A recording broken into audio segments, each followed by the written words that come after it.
Rajkot racecourse મેદાનમાં સનાતન હનુમંત કથાનું ત્રિદિવસીય આયોજન કરવામાં આવેલું હતું.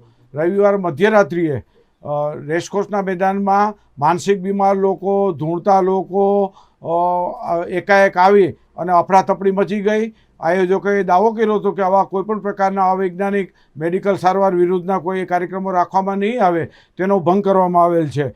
અને આ બાબાએ માત્ર ને માત્ર લોકોને બેધ્યાન કરવા માટે, લોકોને ઉશ્કેરવા માટે આવા વગર લાયસન્સે ઉપચાર કરતા હતા, જેના કારણે શાંતિનો માહોલ દોડાઈ ગયો હતો.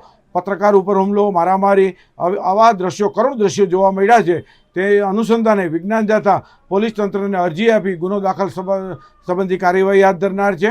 અને આ બાબા બાગેશ્વર સંત કે કથાકાર નથી, માત્ર ખલનાયક છે અને રાજકીય એજન્ડા મુજબ કામ કરે છે. હિન્દુ રાષ્ટ્ર કે સનાતની અમે પણ છે, અમે એનો વિરોધ કરતા નથી, પણ માત્ર એના નામે એને લોકોને અવળે માર્ગે વાળવા માંડે, કથાની અંદર ચાદર ને ચડાવી, પછી વિધર્મીઓને એવી વાતો કરી લોકોને ગુમરાહ કરે છે, તેનો વિજ્ઞાન જાથા વિરોધ કરે છે.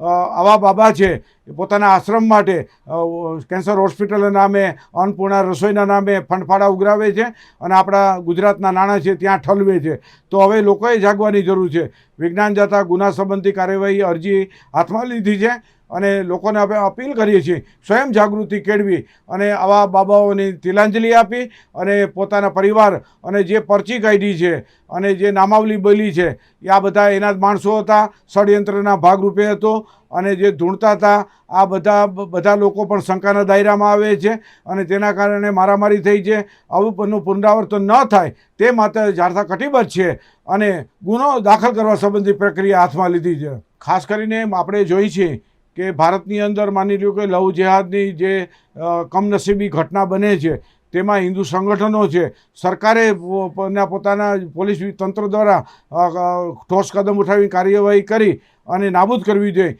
તેના બદલે લોકોને આવા કથાકારો છે અવળે માર્ગે વાળી આવા પ્રશ્નો ઊભા કરી અને રોજગારી, મોંઘવારી, પ્રાણ પ્રશ્નોને બાજુએ રાખી અને લવ જેહાદના પ્રશ્નો, ચાદરના પ્રશ્નો અને અંદરો અંદર આપસમાં લડાવવાનું કામ કરે છે અને લોકોને બીજે ધ્યાને લઈ જાય છે. આ વ્યક્તિ રાજકીય એજન્ડા મુજબ કામ કરે છે. હવે લોકો સાવધાની રાખી અને આવા ચમત્કારિક બાબાઓથી દૂર રહેવું જોઈએ તેવી જાથા અપીલ કરે છે.